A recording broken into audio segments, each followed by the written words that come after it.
চিংড়িঘাটের metro জট আর তাতেই রাজ্যকে ধমক খেতে হলো সুপ্রিম কোর্টের কাছ থেকে। সাংবিধানিক দায়িত্ব রাজ্য পালন করছে না। প্রথমবার দেখলাম রাজ্য সরকার উন্নয়নের বিরোধিতা করছে, উন্নয়ন আটকাতে জেদ করা হচ্ছে। আপনাদের কাছে উৎসব আগে না যোগাযোগ ব্যবস্থার উন্নতি আগে? সুযোগ দিচ্ছি, মামলা তুলে নিন, না হলে খারিজ করে দেব। জ্যোতির্ময় কর্মকার আমাদের প্রতিনিধির সঙ্গে রয়েছেন। জ্যোতির্ময়, অত্যন্ত কড়া ভাষায় ধমক দেওয়া হয়েছে রাজ্যকে। মাত্র কয়েকশো মিটার বলা যায়, তার জন্যই এই জট জটিলতা। ঠিক কি বলা হয়েছিল রাজ্যের তরফ থেকে?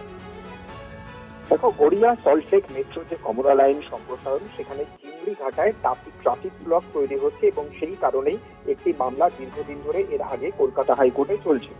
কলকাতা হাইকোর্ট নির্দেশ দিয়েছিল যে 6 জানুয়ারির মধ্যে একটি তারিখ নির্দিষ্ট করে এই কাজ শেষ করতে হবে এবং এক্ষেত্রে কলকাতা পুলিশ এবং রাজ্যকে যা যা প্রয়োজনীয় প্রশাসনিক পদক্ষেপ তা করতে হবে। কিন্তু রাজ্যের তরফে সেই পদক্ষেপ করা হয়নি। উল্টে কলকাতা হাইকোর্টের নির্দেশকে চ্যালেঞ্জ করে তারা সুপ্রিম কোর্টে একটি আলাদা জনস্বার্থ মামলা দায়ের করে। আর এক্ষেত্রেই আজকে প্রধান বিচারপতির বেঞ্চ স্পষ্টভাবে বলে দিয়েছে যে আমরা প্রথমবার দেখছি যে কোনো রাজ্য উন্নয়নের বিরোধিতা করছে।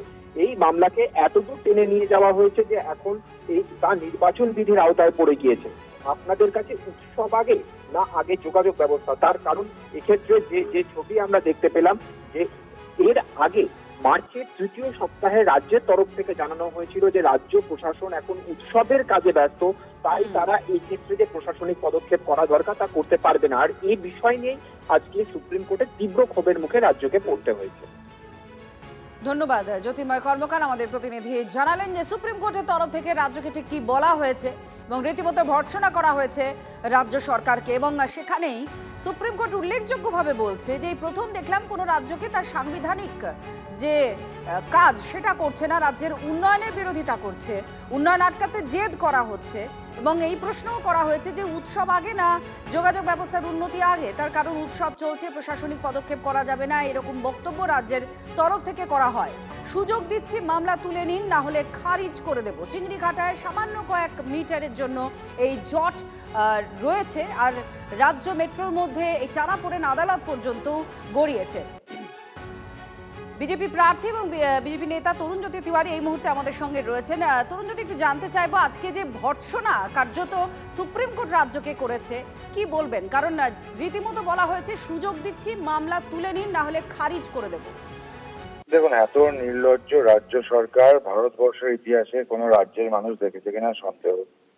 মানুষের উপকারে লাগবে, মানুষের জন্য ভালো হবে, এরকম কোনো কাজের প্রচন্ড আপত্তি। মেট্রো রেলের ওইটুকুলি জুড়ে যেত, মেট্রো রেলটা চালু হতো, অনেক লোকের সুবিধা হতো, এই এলাকায় যানজট হতো না, তাতে এদের আপত্তি। হাইকোর্ট অর্ডার দিয়েছিল, সেই অর্ডারকে চ্যালেঞ্জ করে সুপ্রিম কোর্টে যায়। সুপ্রিম কোর্টে থাপ্পড় খেলো বেসিক্যালি। সিম্পল জিনিস, যখন মেট্রো রেল হলে কার সুবিধা হতো? সাধারণ মানুষের সুবিধা হতো, সাধারণ মানুষের গায়ে লাগতো। সাধারণ মানুষের ভালো হবে এরকম কিছু তৃণমূল কংগ্রেস দেখতে পারে না, করতে পারে না। যে মানুষ ডিসাইড করুক, এরকম একটা দলকে রাখার কি কোনো প্রয়োজনীয়তা আছে? যারা রাজ্যের কথা ভাবে না, রাজ্যের মানুষের কথা ভাবে না, কাটমানি দুর্নীতি নিয়ে খালি চিন্তিত।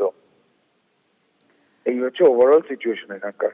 তো আমি আবার বলছি, টিপিক্যালি যদি এই জাজমেন্টটা দেখেন, এই অর্ডারটা দেখেন, তাহলে দেখতে পাবেন যে কলকাতা হাইকোর্টের অর্ডারটা স্পেসিফিক ছিল 13 মিটার্স, 3 দিনের স্টপ থাকলে হয়ে যেত, করলো না। সুপ্রিম কোর্ট চ্যালেঞ্জ করে গেল। এরা বরাবরই একই জিনিস করে আসছে। ধন্যবাদ। তরুণজ্যোতি তিওয়ারি, বিজেপি নেতা, আইনজীবী, তার বক্তব্য আপনারা শুনছিলেন। এবং আপনাদের জানাই যে ঠিক কি আজকে আদালতের তরফ থেকে বলা হয়েছে। কারণ এই মামলা আদালত পর্যন্ত অনেক দিন ধরেই চলছে। তারপর রাজ্য এটা নিয়ে যায় হাইকোর্টের যে বক্তব্য ছিল, রায় ছিল, সেটাকে চ্যালেঞ্জ করেই সুপ্রিম কোর্টে যাওয়া, সেখানেই ধমক খেতে হলো রাজ্য সরকারকে।